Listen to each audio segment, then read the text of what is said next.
예, 히브리서 12장 18절로 봉독해 드리겠습니다. 너희는 만질 수 있고 불이 붙는 산과 침침함과 흑암과 폭풍과 나팔 소리와 말하는 소리가 있는 곳에 이른 것이 아니라 그 소리를 듣는 자들은 더 말씀하지 아니하시기를 구하였으니 이는 짐승이라도 그 산에 들어가면 돌로 침을 당하리라 하신 명령을 그들이 견디지 못함이라.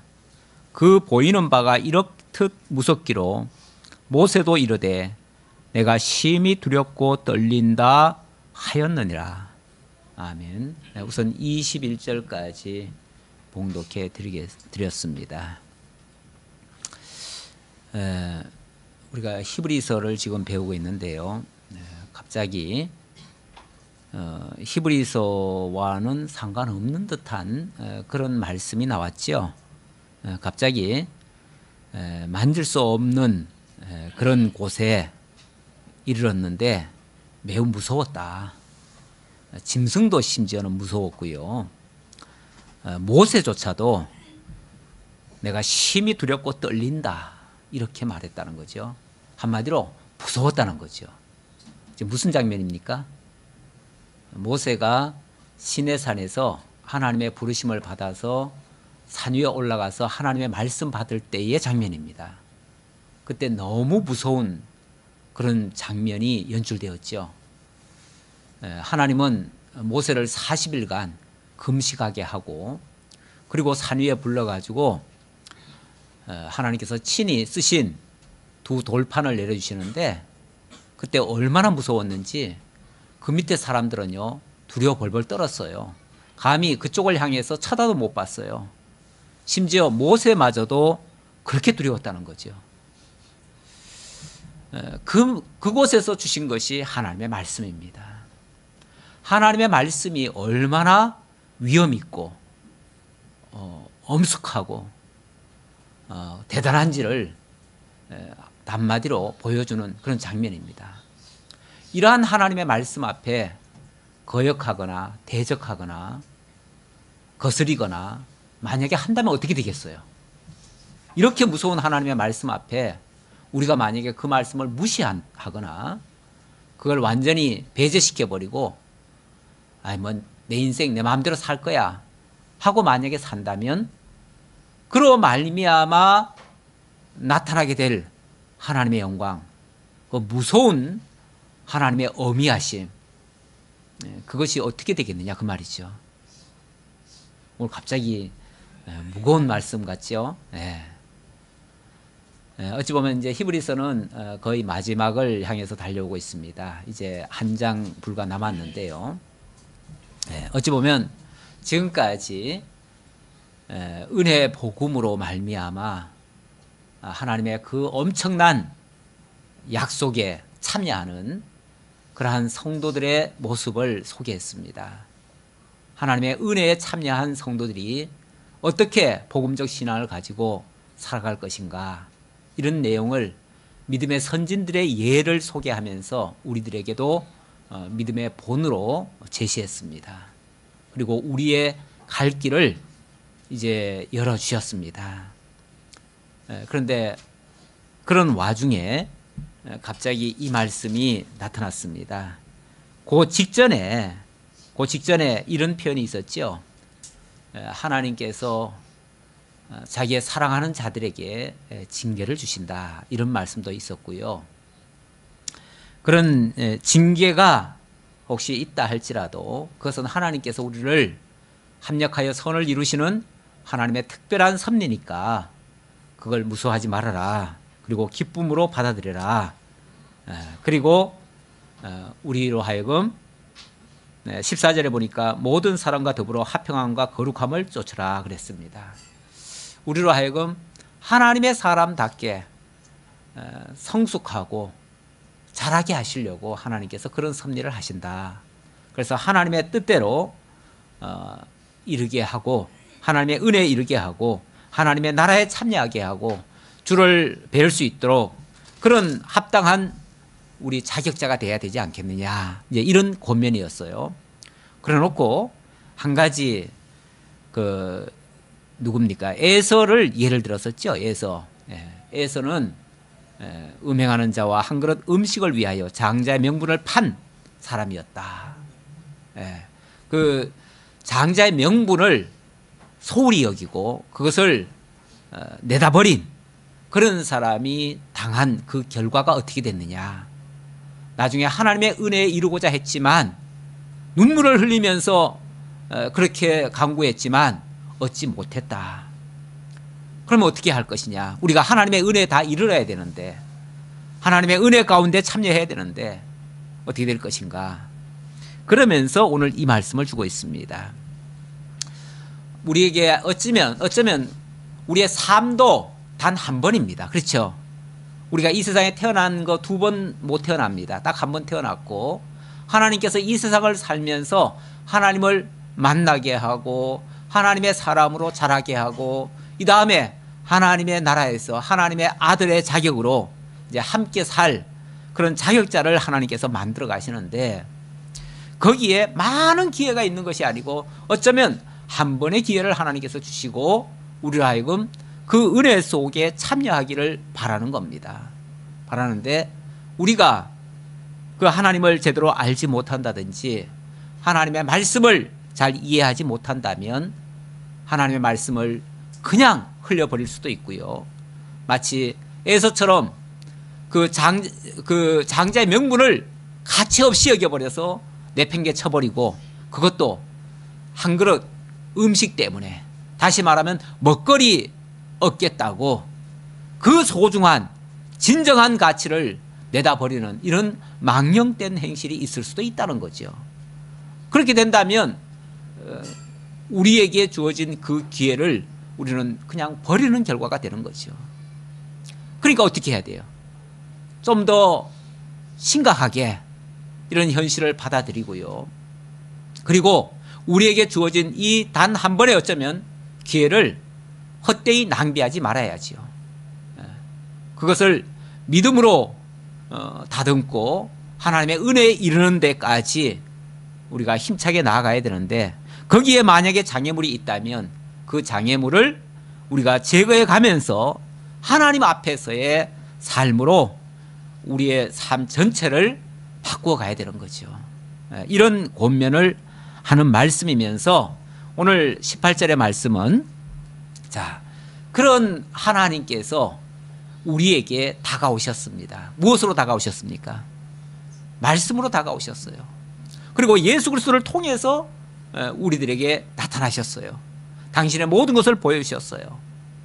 그리고 예수 그리스도에게로 우리를 인도해 주셨어요. 성부 하나님께서 말씀하셨고, 성자 예수님께서 직접 오셨고, 성령 하나님께서 우리로 하여금 그것을 깨달아서 하나님 앞으로 나아가도록 그렇게 권면하고 있어요. 그런데 우리가 그 소중함을 미처 깨닫지 못하고 무시하고 세상 것 때문에 이걸 포기하고 그런다면 어쩌면 그 어미하신 말씀이 그냥 내버려 두지는 않지요. 그렇겠죠? 정말 사랑하는 자들이라면 간섭하시겠죠. 그리고 정말 하나님의 자녀로 삼으신 자라면 어떻게 해서라도 하나님의 사람으로 이끌어 가시겠죠. 이끌어 가시는 과정에 때로는 하나님의 두려움을 맛볼 수도 있을 거예요. 경우에 따라서. 사람마다 물론 다 달라요. 다 다른데 어쨌든 지금 이 시간 말씀드리는 것은 하나님의 말씀이 얼마나 어미하고 또 얼마나 권능 있고 얼마나 주권적이고 얼마나 큰 능력을 역사하는지를 소개하려는 거죠. 그걸 통해서 그 말씀을 함부로 우리가 망각하지 않고 소홀히 여기지 않고 귀하게 여기고 정말 하나님 경외하는 마음으로 두렵고 떨림으로 그 하나님을 영접하고 그 말씀에 순종하고 그리고 그분께서 우리에게 베풀고자 하는 그 은혜 속에 같이 참여하자, 이런 권면을 하려는 것이죠. 결국 우리로 하여금 진정한 가치에 도달하게 하시려고, 참된 것을 우리로 하여금 얻게 하시려고, 그리고 그 하나님의 영광에 우리로 하여금 함께 참여케 하시려고 어쩌면 너희들 말 안 들으면 이렇게 될 수도 있어 라고 약간 경고하는 말씀이죠. 우리가 애들한테도 그러잖아요. 애들하고 정말 행복하게 사이좋게 정말 평안한 가정을 이루면서 이렇게 살기를 원하는데 애들이 예를 들어서 말을 안 듣고 지 하고 싶은 대로 하려고 해요. 그럼 부모가 때로는 어떻게 말하겠어요? 때로는 좀 혼낼 수도 있지요. 혼내는 말이 뭐냐면은 아버지 얼마나 무서운지 알아? 너 자꾸 그런 식으로 나가다 보면 아버지 가만 안 둘 거야? 이럴 수도 있는 거죠. 어쩌면 지금 아버지 하나님이 이렇게 무서운 분이다. 사실은 이렇게 무서운 분이다. 이런 무서운 분을 갖다가 너희들이 함부로 그렇게 무시하고 그 말을 안 듣고 거역한다면 어떻게 되겠느냐. 물론 그렇다고 하나님 막 무서워가지고 벌벌 떨으라는 얘기 아니에요. 그 무서운 하나님이 사실은 나의 아버지가 되어주시고 가장 강력하신 그 권능으로 주권으로 능력으로 나와 함께 하시고 내 모든 것을 지켜주시고 내 모든 것을 이끌어 가시니까 오히려 든든한 거죠. 그 안에 있는 분으로서는 든든한 거죠. 내가 밖에 있으면 그분이 매우 두려운 분이죠. 그러나 내가 그분 안에 있으면요, 오히려 그분이 나를 책임지시고 안전한 데까지 이끌어 가실 수 있는 가장 강력한 분이신 거죠. 그러니까 오히려 나의 든든한 정말 아버지가 되어주시는 거죠. 그 안에 거하는 그것을 은혜라고 얘기할 수 있어요. 네. 자, 그분을 이렇게 소개하면서 그러나가 나오잖아. 22절. 조금 전에는 굉장히 어떻게 보면 두려운 하나님을 소개했어요. 심지어는 모세마저도 죽을까 봐 벌벌 떨었어요. 모세는 하나님께서 그 많은 200여만 명의 사람 중에서 하나로 선택받은 사람인데 그 사람조차도 하나님 앞에 갔을 때는 벌벌 떨었어요. 진짜 죽을 줄 알았어요. 진짜 뭐 하나님이 붙들어주지 않으면 죽는 거죠. 왜냐하면 40일 금식 기도하고 그리고 정말 그 산 위에 밑에는 모든 사람이 진짜 짐승조차도 들어왔다가는 바로 죽는 그런 곳에 홀로 서 있잖아요. 지금 하나님 앞에서 얼마나 두렵겠어요. 그런데 하나님이 모세를 죽인 게 아니잖아요. 오히려 모세를 통해서 하나님의 뜻을 온전히 알게 해주었지요. 그것은 그 모세 자신에게만 주려는 것이 아니고 오늘 사는 우리들에게까지 하나님의 뜻이 이것이다라는 것을 보여주려는 거죠. 우리로 하여금 깨달아 알고 그 하나님을 경외하며 그 하나님이 하시는 일에 참여케 하려는 거죠. 결국 우리로 하여금 그 하나님의 은혜 속에 참여케 하려고 하나님께서 모세에게 이런 무서운 일을 보여주신 거예요. 그래서 반전의 말씀이 나옵니다. 22절. 그러나는 항상 반전이죠. 네. 그러나 너희가 이룬 곳은 시온산과 살아계신 하나님의 도성인 하늘의 예루살렘과 천만 천사와 하늘에 기록된 장자들의 모임과 교회와 만민의 심판자이신 하나님과 및 온전하게 된 의인의 영들과. 굉장히 길지요? 네, 우선 좀 끊어봅시다. 자, 그러나 너희가 이룬 곳은 했는데 이미 과거 완료형처럼 얘기를 해요. 우리가 이미 거기에 이르렀다 이렇게 표현했는데 어차피 우리가 이룰 거니까 그렇게 표현한 거예요. 네, 그렇게 표현한 건데, 자, 과거에 모세가 하나님의 부르심을 받아서 하나님의 산에 올라갔을 때는요, 그 근처에 아무도 못 왔습니다. 이스라엘 백성들은요, 그 산 아래에서 그 산 쪽을 향해서 쳐다도 못 봤어요. 그렇게 두려웠어요. 그렇게 무서웠어요. 그런데 우리는 그렇지 않아요. 만약에 그쪽을 쳐다보면 죽는 판인데 우리는 그렇지 않아요. 우리는 그 무서운 곳을 향해서 바라보는 자들이 아니고 모세를 통해서 그 말씀을 주시고 그 말씀이 육신이 되어서 우리 가운데 오신 그 예수 그리스도 때문에 어떻게 됐는가? 우리는 그 무서운 신의 산으로 들어가는 것이 아니고 이제는 여기 표현한 것처럼 너희가 이룬 곳은 시온산이다. 시온산. 그 하나님의 약속된 산이다. 어찌 보면 그곳에 새 예루살렘과 그 하나님의 도성이 있는 그곳이다. 우리가 앞으로 장차 이룰 곳은 그곳이다. 그 말이에요. 그곳이다. 그곳에는 그런 무서움의 그런 도성이 아니죠.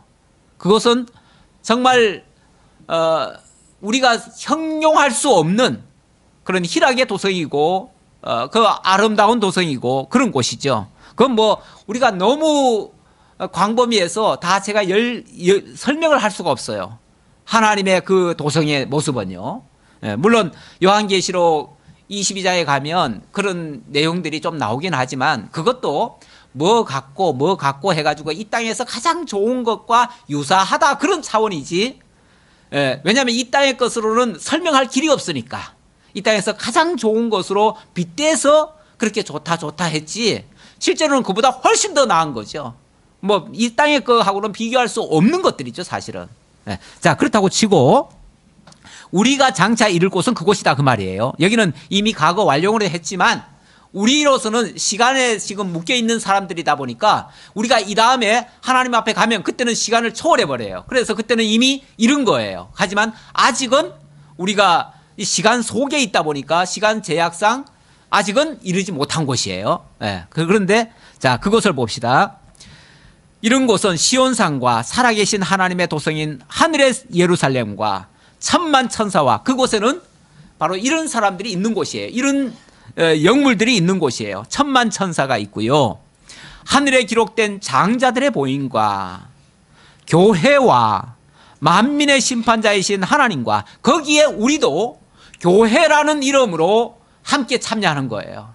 이 교회라는 이름이 다른 말로는 하나님의 성전이라고 하고 하나님의 몸이라고 하고 그리스도의 몸이라고 하고 그래서 우리도 한 몸으로 한 지체로 거기에 참여하는 거죠. 그 나라에 참여하는 거죠. 거기에 심판자이신 하나님과 및 온전하게 된 의인의 영들과 거기에 우리 개개적으로는 또 의롭게 된 의인의 영들과 거기에 또 새 언약의 중보자이신 예수와 우리는 그 예수 때문에 가는 거예요. 그 예수 붙잡고 그 예수에 붙들려서 함께 가는 거죠.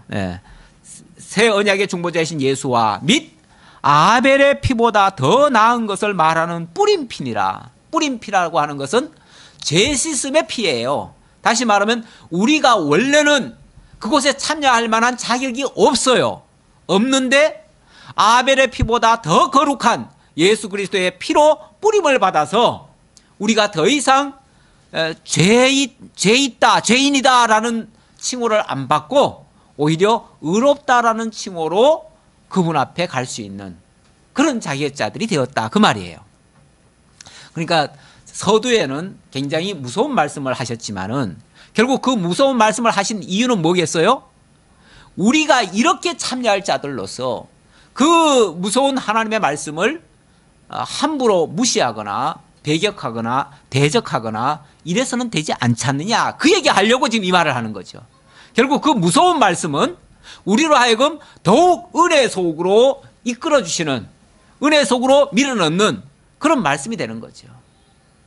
로마서에 보면은 율법이 가입한 것은 뭐 하기를 함이라? 죄를 더하게 하고 그럼 죄를 더하는 것은요? 죄가 더한 곳에 은혜가 더욱 넘치도록 하려고 하셨다 그렇게 얘기하죠. 그러니까 우리에게 율법을 주신 이유는 뭐냐면요, 일단은 그 율법 때문에 모든 사람이 다 죄 아래 들어가게 돼요. 죄인이 되는 거예요. 이 세상이 결국은 다 죄악의 도성 아래 들어가 버렸어요. 율법에 의하면은 모두가 다 죄인이 돼버린 거예요. 죄인이 됐는데 하나님이 우리를 죄인 만들어 놓은 이유는 뭐냐면은 거기에 그냥 머물러서 그대로 망하라는 게 아니라 거기서 그리스도를 발견하고 그리스도를 통해서 하나님의 은혜 속으로 다가오라는 거예요. 결국 율법을 통해서 우리로 하여금 그리스도에게로 인도하는, 그래서 율법을 다른 말로는 뭐라 그러냐면 우리를 그리스도에게로 인도하는 몽학 선생이다, 우리 길잡이다 그 말이죠. 우리를 그리스도에게로 인도해서 하나님의 나라로 이끌어가게 하는 은혜의 도구다 그 말이에요. 결국 율법이라고 하는 게 그 자체는 정죄하는 도구지만은 그 율법 이후에 복음으로서 그리스도의 대속의 피를 통해서 우리를 은혜로 이끌어가는 그런 길잡이가 되는 거예요. 그래서 그 무서운 율법이 사실은 알고 보면 너무나 하나님 앞에 감사할 조건이 되는 거죠. 예. 자, 그런 식으로 하나님이 섭리하신 거예요. 그러니까 이게 어찌 보면 고차원 방정식 같은 얘기예요. 그렇죠? 굉장히 어찌 보면 단순하게 들으면 이게 무슨 소리야. 금방 율법이 뭐 죽인다고 해놓고 또 뭐 은혜 속으로 간다는 거야. 이게 계산이 좀 복잡해요. 그런데 여러분들은 이미 다 이해하시라 생각하고 그냥 넘어갑니다. 너희는, 자, 그래 놓고, 자, 그러니까 너희는 뭐 하라는 거예요? 그러니까 너희는 삼가 말씀하신 일을, 삼가, 아주 심각하게 어찌 보면 깊이 말씀하신 그분을 뭐 하지 말라? 거역하지 말라. 하나님은 어찌 보면 그 율법을 통해서 말씀으로써 우리에게 경고를 하신 거예요. 우리에게 하나님의 뜻을 알려준 거예요. 이걸 떠나면은, 이걸 범하면은 너희는 다 죄인 되는 거야. 그렇게 무서운 어찌 보면 경고를 하신 거예요. 어찌 보면 그 말씀 자체 앞에 우리가 나서면요, 모두가 다 죄인 될 수밖에 없어요. 그 말씀, 어떤 사람들은 하나님이 이렇게 말씀하셨으니 우리는 그 말씀대로 살아야 됩니다. 말씀대로 살아야 됩니다. 그 말씀이 굉장히 좋은 말씀 같지만요, 그 말씀대로 살려면 어떻게 해야 돼요? 다 죄인 돼야 되고요. 죄인 되면은 다 죽어야 되는 거예요. 결국 그 말씀대로 산다는 말이 자칫하면은 우리를 다 죽음에 빠뜨릴 수 있어요. 그런데 또 착각을 뭐라고 하냐면 그 말씀대로 하면은 산다고 생각을 해요. 근데 그 말씀대로 살면은 우리가 율법 아래서 오히려 정죄받고 살지는 못하고 그런 수도 있어요. 그런 자들이 소위 말해서 율법주의자가 되는 거예요. 그러니까 율법을 지켜서 의롭게 되려고 하다가는 자칫하면 율법 아래에서 다 죽임당하고 말아요. 헤어나오지는 못해요. 그 율법을 다 지켜주시고 그것을 의로 만들어서 우리에게 덧입혀 주시는 그 그리스도 예수를 믿어야만 산다는 것이 율법 이면에 있는 복음이에요. 그러니까 율법 이면이라기보다는 율법의 알맹이죠. 율법의 알맹이. 율법의 알맹이가 바로 복음이에요. 그 복음이 그리스도를 통한 율법 완성이고 그거로 말미암아 우리에게 주는 하나님의 은혜인 거예요. 그 은혜가 우리를 살리는 거지 그 율법 자체가 우리를 살리는 게 아니에요. 그래서 우리는 율법을 직접 만나면 안 돼요. 직접 만나면 우리가 다 정죄당할 수밖에 없어요. 그런데 그 율법이 그리스도를 통과해서 그리스도를 거쳐서 우리에게 다가오면 우리는 한없는 은혜로 다가오는 거예요. 그리고 그 은혜가 우리를 살리는 거예요. 죽었던, 율법에 의해서 죽었던 우리까지도 다 살려서 하나님의 사람으로 의롭게 거룩한 하나님 나라 백성으로 아까 열거했듯이 그 시온산에 그 새 예루살렘 성에 하나님의 나라에, 한마디로 말하면 하나님의 나라에, 궁극적 하나님의 나라에 우리가 안전하게 들어갈 수 있는 그 방편이 바로 그리스도의 복음인 거예요. 예, 그것이 바로 새 언약의 중보자이신 예수와 또 아벨의 피보다 더 나은 것을 말하는 뿌린 피예요. 그것이 진정이 우리에게 복음으로 다가온 거예요. 자, 그러니까 그 과정에 있는 것 중에 하나가 바로 율법이에요. 율법인데, 그리고 하나님의 말씀인데, 너희는 삼가 말씀하신 일을 거역하지 말라. 땅에서 경고하신 일을 거역한 그들이 피하지 못하였거든 하물며 하늘로부터 경고하신 일을 배반하는 우리일까 보냐.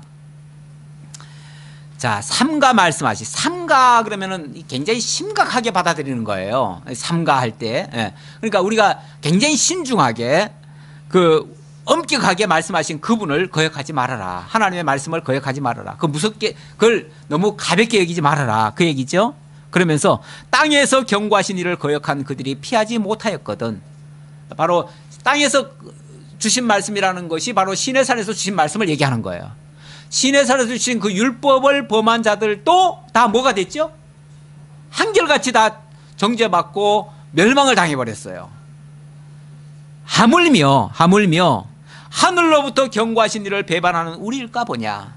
만약 여기 우리일까 보냐 하는 말이 우리가 진짜 그렇게 거역했다는 말이 아니고요. 이게 약간 번역상에 매끄럽질 않아요. 아는데 우리가 만약에 땅에서 거역한 자들도 다 멸망했는데 우리가 만약에 하늘로부터 경고한 그 말씀을 만약에 우리가 거절한다면 뭐가 되겠느냐 그 말이거든요. 그러니까 땅에서 경고했다는 것은 율법이고요. 율법이고 하늘로부터 경고했다고 하는 것은 뭐예요? 하늘로부터 성령께서 하늘로부터 온 자 예수 그리스도를 우리들에게 소개해주고 그 예수 그리스도를 영접하라고 말씀을 했는데 만약에 우리가 그 예수 그리스도를 영접하지 않는다면 그 말이에요. 않는다면 그로 말미암아 받을 그 형벌이 얼마나 더 크겠느냐 그 말이죠. 땅에서 율법으로 경고한 말씀도 그거 거역했다가 다 죽임당하는 판에 하늘로부터 경고한 그 예수 그리스도를 거절한다면 어떻게 되겠느냐 그 말이죠. 그거는 뭐 비교할 수도 없을 만큼의 더 무서운 형벌을 받게 된다 그 말이죠. 예수님께서 그런 표현을 하신 적이 있어요. 나를 거역하거나 또 이 세상의 어떤 죄들은 다 용서함을 받을 수 있다. 그러나 성령을 해방하는 자는 금생과 내생에도 사함이 없느니라. 이런 말씀을 하셔요. 다시 말하면 성령을 해방하는 자, 이게 성령 해방죄라고도 보통 얘기하죠. 성령을 해방하는 자. 성령을 해방한다는 말이 뭐예요? 성령께서 알게 해주고 지시하신 것을 거역하는 거, 그걸 얘기하겠죠. 성령께서 뭘 가르쳐 주시는데 우리한테? 성령께서 우리에게 알려주시는 자체가 뭐냐면 바로 예수 그리스도예요. 왜냐하면 성령이라는 그분이 바로 그리스도의 영이에요. 그래서 예수님이 내가 가면 너희에게 내 영을 보내리니 그가 오면 내게 대하여 죄에 대하여 의에 대하여 심판에 대하여 그리고 내가 한 말을 다 기억나게 하고 생각나게 하고 깨닫게 하고 이렇게 한다고 그랬어요.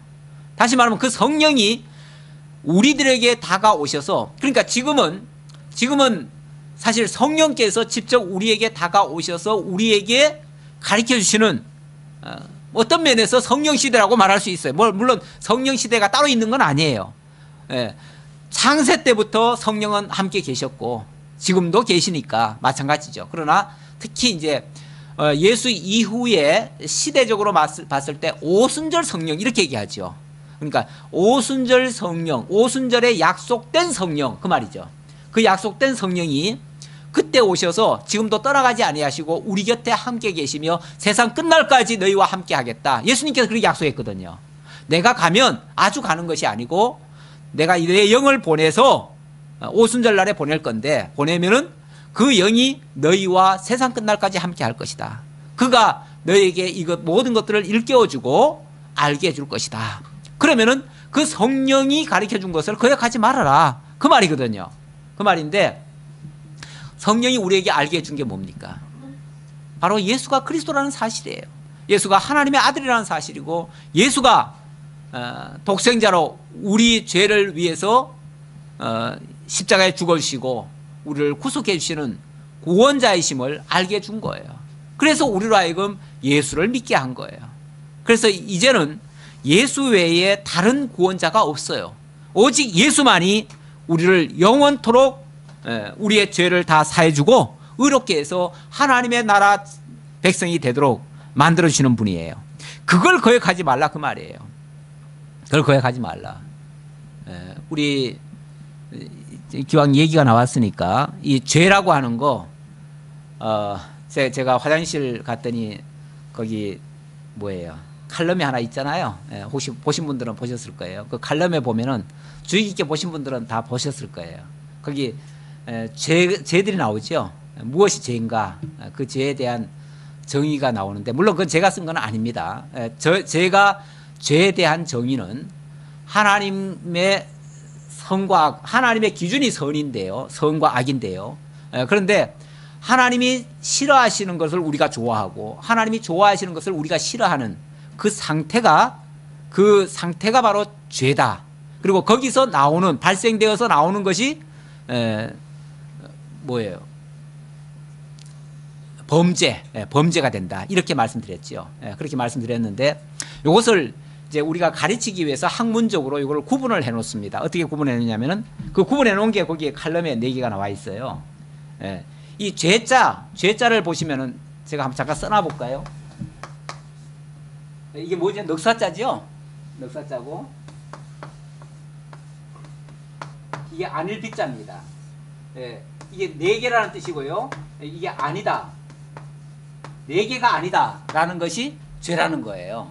그래서 이걸 죄인데 4개가 아니다. 뭐가 4개가 아닌가? 예. 그 아니라는 게 바로 불이잖아요. 불. 예. 영어로 노인데 4개가 아니다. 뭐가 아닌가? 첫째, 법이 아니다. 그걸 불법이라고 그러죠. 불법. 법이 아닌 게 죄다. 다시 말하면 하나님이 이 법이라고 하는 것은 하나님이 정해놓은 건데 하나님이 정해놓은 것을 거역하는 거 그걸 불법이라고 얘기할 수 있죠. 그래서 성경에도 거기에 대한 증거가 있어요. 요한일서 3장 4절에 보면 죄는 불법이라 이렇게 돼 있어요. 그러니까 불법이 바로 죄가 되는 거죠. 이거는 어떻게 보면 법률상의 죄라고 할 수 있고요. 그 다음에 두 번째는 불의. 의라고 하는 것은 의자가 갑자기 안 나오네요. 의, 불의죠. 그러니까 의가 아닌 거, 의가 아닌 거, 이건 도덕상의 죄인데요. 요한일서 5장 17절에 보면 모든 불의가 죄로되 이렇게 나옵니다. 모든 불의가 죄다. 이 불의, 의가 아닌 거, 의가 아닌 것은 죄가 된다. 그랬고 그 다음에 불선이라고 하는 것은 양심상의 죄인데요. 선이 아닌 거는 죄가 되겠습니다. 이 착할 선인데요. 이 선이 아닌 거. 야고보서 1장 17절에 보면 선을 행할 줄 알고도 행하지 아니하면 죄니라 이렇게 말합니다. 이것이 선인데 나는 못하겠다 하면은 그게 죄가 된다는 거죠. 이건 물론 양심상의 죄가 되겠죠. 그 다음에는 불신입니다. 제가 요절을 하나 적어 놔 볼까요? 요일 3장 4절, 이거는 5장 17절, 그 다음에 야고보서 1장 17절. 불신이 죄입니다. 불신은 이건 종교적인 죄라고도 할 수 있는데요. 불신이란 말 자체가 뭐죠? 믿지 않는다 그 말이잖아요. 믿지 않는다. 믿지 않는 거. 요한복음 16장 9절에 보면요. 요한복음 16장 9절 여기 보면은 죄에 대하여라 하면 그들이 나를 믿지 아니하미요. 죄에 대하여라 하면 죄라고 하는 것을 그렇게 얘기한 거죠. 나를 믿지 않는 게 죄다 이렇게 얘기한 거죠. 로마서 14장 23절에도 믿음으로 행치 않는 모든 것이 죄니라. 로마서 믿음으로 행치 않는 모든 것이 죄니라. 그러니까 이 중에서 무엇이 가장 큰 죄겠어요? 이 네 번째. 이게 가장 큰 죄죠. 이게 근본적인 죄죠. 다른 죄들은 그러니까 예수님이 표현할 때 모든 죄들이 사함받을 수 있다 그랬어요. 사함받을 수 있는데 성령을 해방하는 죄는 용서받을 수 없다라고 했단 말이에요. 그건 금생과 내생까지도 용서받을 수 없다 했는데 용서받을 수 없다는 죄가 바로 요 죄죠. 예수 그리스도를 믿지 않는 죄, 이것만큼은 용서받을 수 없다는 거죠. 다른 것들은요. 이런 것들은 이건 그리스도의 은혜로 이건 다 돼요. 그런데 그리스도의 은혜로 다 되는데 그리스도를 안 믿어버리면 그리스도의 은혜로 될 건데 그리스도를 안 믿어버리니까 결국 그리스도가 해준 모든 것이 무효가 돼버리잖아요. 그러니까 그리스도를 믿어야 이것도 잘못돼도 봐주시는 거고 이것도 다 봐줄 수 있는 건데 그리스도를 안 믿어버리면 그 자체가 무효가 되는 거죠.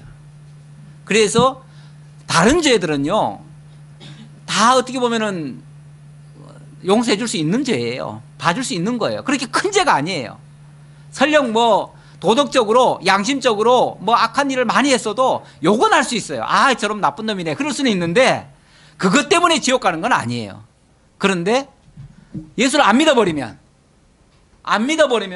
이 모든 것을 다 저지른 것 죄보다도 더 큰 죄가 돼버리는 결과가 돼요. 간혹 어떤 사람들이 물어요.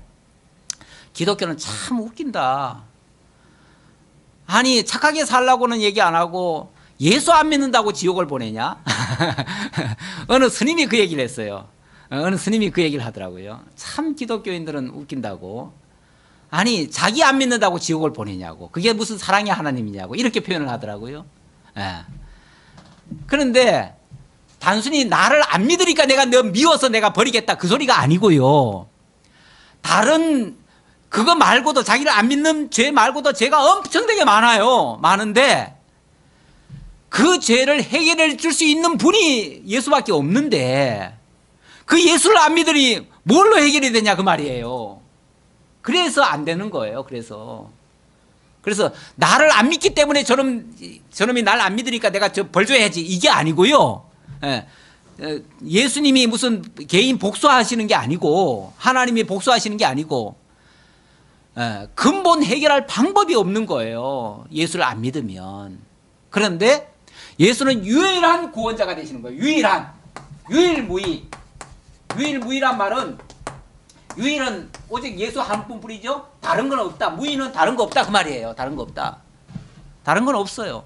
다른 이로서는 구원할 자가 없나니 천하 인간에 구원받을 수 있는 이름을 주신 자는 예수밖에 없다 그랬어요. 예수밖에는 다른 구원자가 없어요. 하나님이 약속한 게 없어요. 예수밖에는 없습니다. 그래서 예수 믿는 것이 가장 큰, 바꿔 말하면 가장 큰 선이 되는 거죠. 가장 큰 선. 또 우리처럼 아까 예를 들어서 율법 그 자체만 우리에게 다가오면요. 아까 모세도 정말 율법을 맞이했을 때 너무너무 두려웠고 무서웠다고 했는데 그렇게 무서운 말씀이 우리에게는 은혜로 다가와요. 그게 감사한 거죠. 자, 그 다음 26절.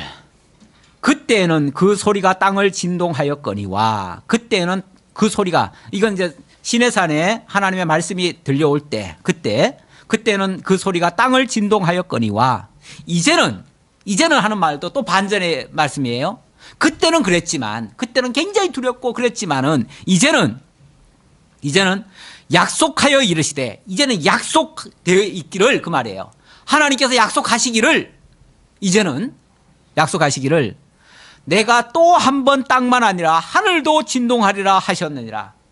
어찌 보면 그때는요 땅만 뒤집히는 역사였는데 이제는 땅만이 아니고 하늘까지 변동하는 그런 역사가 있을 것이다. 이게 어찌 보면 심판이죠. 이게 이제 심판이고 마지막 심판이라고 할 수 있는데 그런데 그 심판은 심판이지만은 27절에 보니까 거기에 대한 설명이 이렇게 나오네요. 또 한 번이라 하심은 진동하지 아니하는 것을 영존하게 하기 위하여 진동할 것들 곧 만드신 것들이 변동될 것을 나타내심이라. 말이 어렵습니까? 예, 잘 이해를 해보세요. 자, 이 세상 모든 만사 만물은 어떻습니까? 원래 있던 겁니까? 연구한 겁니까? 아니죠. 하나님이 만들어서 비로소 존재하는 것들이에요. 그러다 보니까 하나님이 어느 날 이제 심판을 하시게 되면 이 모든 것들은 다 없어질 것들이에요. 다시 말하면 그건 변동될 것들이에요. 그렇죠? 변동될 것들이고 없어져 버릴 것들이고 그런 건데 예, 지금 이 변동될 것들을 이대로 놔두시는 게 아니고요. 영존하는 것으로 바꾸실 거예요. 그러니까 땅이 한번 진동하고요. 또 하늘까지도 진동하는 그래서 완전히 새롭게 되는 역사가 있을 것이다 그 말이죠. 그런데 우리가 받을 나라는 28절에 보니까 그러므로 우리가 흔들리지 않는 나라를 받았은즉 은혜를 받자. 자, 우리는 이제 앞으로 이 땅을 영원히 길이길이 복으로 내려받을 겁니까? 아니면은 영원히 진동하지 아니할 그 나라를 받을 겁니까? 후자지요. 후자.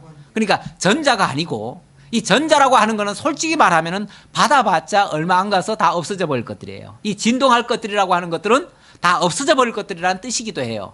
그럼 결국은 이 땅에다가 우리가 소망을 두고 이 땅에다가 모든 것을 다 올인하는 게 아니고 영원한 것에 올인을 해야 되는데, 그 이유는 우리가 진동할 것들에다가 두는 게 아니라 영원히 흔들리지 아니하는 영존하는 그런 나라를 우리가 받았은즉, 그러잖아요. 받았은즉 그걸 우리가 받기로 우리가 약속을 받은 거예요. 약속을 받았으니까 그 다음에 뭐 하자? 은혜를 받자. 은혜 받자. 우리 흔히 오늘 은혜 받으셨습니까? 뭐 이런 오늘 은혜 받았습니다. 이런 표현 쓰지요. 그런 표현 쓰는데 그때 은혜라는 의미는 무슨 의미인가요?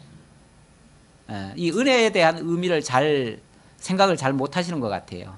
내가 뭔가 좀 감동되거나 내가 뭔가 좀 쇼킹한 게 뭐 듣거나 내가 뭔가 좀 신선하게 들으면 그때는 은혜 받았다라고 생각하고, 오늘은 별로였다 그러면 오늘은 은혜가 없어, 이렇게 보통 생각하는 경향이 있는데, 은혜라고 하는 것은 사실은 뭐 사람끼리 주고받고 하는 게 아니죠. 사람끼리 주고받고 하는 게 아니고 어떻게 보면 절대자, 권능자, 주권자, 그분에게 내가 다가갈 수 있고 그분과 동행할 수 있고 그분의 인도함을 받고 그분이 내 편에 더 서주시고 그분과 함께 모든 것을 어떤 누리는 그곳에 참여한다면 그게 바로 은혜인 거죠. 왜 옛날에 그 임금들 앞에 가면은 임금이 뭘 이렇게 내려주거나 뭘 하면은 은혜가 만극하나이다 뭐 이런 표현을 쓰죠. 예. 성은이 만극하다. 성은이라는 성이라는 말이 이제 위에서 이제 내게 은혜를 베풀어 주신 것이 너무나 크다 그런 뜻이죠. 예. 그러니까 그 은혜라고 하는 거는 사실 힘없는 사람이 은혜를 줄 수는 없어요. 그렇잖아요. 예. 뭔가 힘도 있고 능력도 있고 아주 어미하시고 강하시고 주권적이시고 모든 영광 가운데 계신 그분이라야 은혜를 줄 수 있는 그런 자격자가 되시는데, 우리가 사실 개인적으로는 하나님 앞에 다가설 수 없는 사람들입니다. 그런데 그리스도를 통해서 우리의 겉에 모든 허물이 덮여지고 우리를 의롭다 칭하시면서 우리를 겉을 보시는 게 아니라 우리의 속을 일일이 다 들여다보면 우리가 음흉한 게 좀 많지만은 하나님께서 우리를 그리스도, 우리를 감싸고 있는 그의 머리 되시는 그리스도를 바라보시면서 우리를 봐주시는 거죠. 우리를 가까이 오게 하시는 거죠. 그 나라에 있게 하시는 거죠. 그러니까 우리가 하나님의 그 은혜에 참여하는 거예요.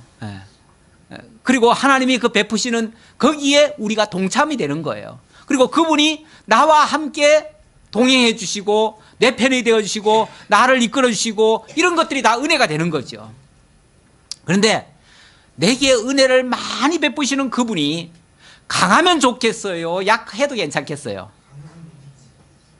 강하신 게 더 좋지요. 우리는 우리 아버지가 예를 들어서 굉장히 무서운 분이야. 우리 아버지 너무 무서워. 그래서 가까이 갈 수도 없어. 그리고 그분은 막 말 한마디 하면 우리가 막 사실한번 떨듯이 벌벌 떨어야 돼. 그러면 그 아버지가 은혜로 다가오나요? 그러시면은 아마 그분은 무서워서 가까이 가지도 못하고 그렇게 생각될 거예요. 그런데 그분이 우리를 감싸주시고, 그런데 이제 바꿔 조금 말이 조금 꼬였는데, 예를 들어서 우리 아버지가, 여러분들의 아버지가 힘있고 능력있고 그러면서도 날 사랑하시는 분이면 좋겠어요? 아니면은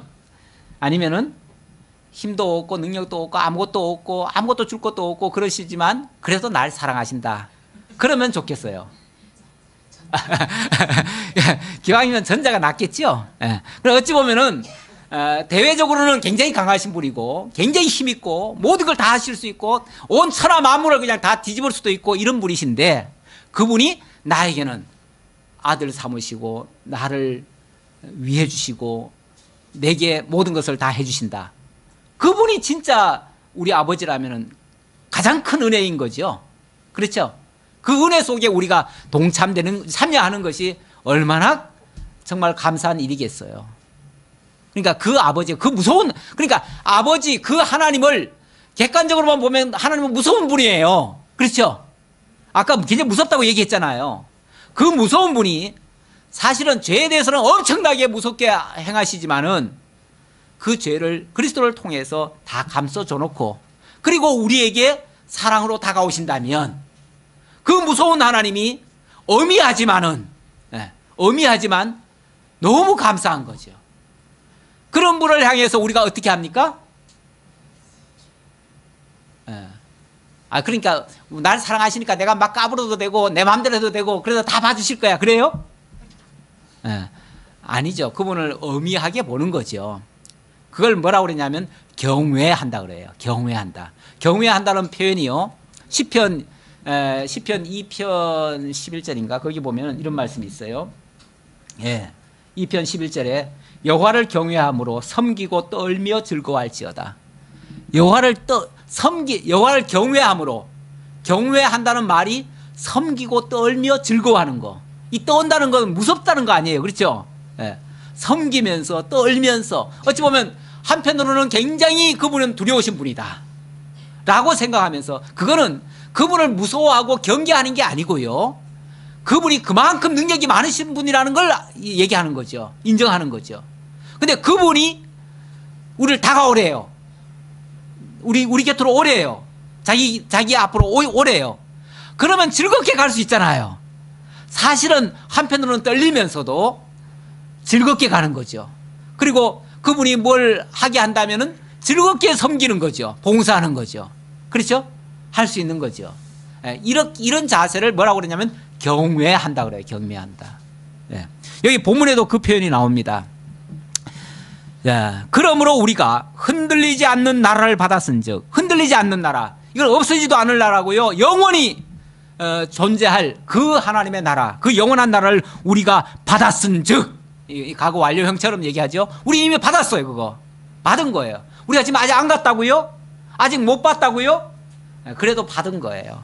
틀림없는 거예요. 그거는 받았은즉 은혜를 받자. 이로 말미암아 경건함과 두려움으로 하나님을 기쁘시게 섬길지니, 경건함과 두려움으로 하나님을 기쁘게 섬길지니. 그러니까 어찌 보면 말이 막 이게 중복이 되잖아요. 뭐라고 할까? 두려워하라는 것과 기뻐하라는 것이 동시에 있잖아요. 이걸 지금 다른 표현으로 하면 경외한다 그렇게 하는 거죠. 그러니까 하나님을 함부로, 어떤 분들은요 하나님을 사랑의 하나님만 강조해가지고 사랑의 하나님이니까 우리가 무슨 짓을 해도 어떤 일을 해도 괜찮을 거야, 그리고 막 까불듯이 그렇게 하는 경우도 있어요. 하나님을 어찌 보면 너무 만홀히 여기는 정도로 하는 경우도 있어요. 근데 하나님은 우리가 엄히하게 여기셔야 돼요. 그런데 그 그리스도를 통해서 우리가 사랑으로 다가오는 거지, 하나님 자체가 그렇다고 해가지고 그 어떻게 보면 심판하시든지 무섭게 하시는 그 장면이 없어져 버리면 그러면 무능한 하나님이 돼버려요. 여러분의 아버지가 무능하면 되겠어요? 능력이 있어야지. 대적에 대해서는 심판해야지. 죄에 대해서는 심판해야지요. 엄격하게. 그리고 그리스도를 통해서 우리에게는 사랑으로 베푸셔야지. 그래야 고맙지. 그게 은혜죠. 그러니까 경건함과 두려움으로 하나님을 기쁘시게 섬길지니 우리 하나님은 소멸하는 불이심이라. 하나님 무서운 분이에요. 무서운 분인 거는 인정하고, 그 무서운 분이 바로 내 아버지가 되어주시고 나를 보호해 주시고 나를 지켜주시고 모든 대적으로부터 나를 이끌어 주시는 분이시다. 나로 하여금 승리의 삶을 살게 하시고 영원한 하나님의 나라를 유업으로 받게 하시는 그분이시다 라고 인정한다면 우리가 감사할 수 있는 거예요. 그렇게 감사하시고 기쁨으로 하나님 경외하면서 그렇게 살아가시는, 그것이 오늘 여기 히브리서가 말하고 있는 가장 신사적인 복음적인 신앙이라는 것을 다시 한번 강조해 드리면서 말씀 마치겠습니다. 기도하겠습니다.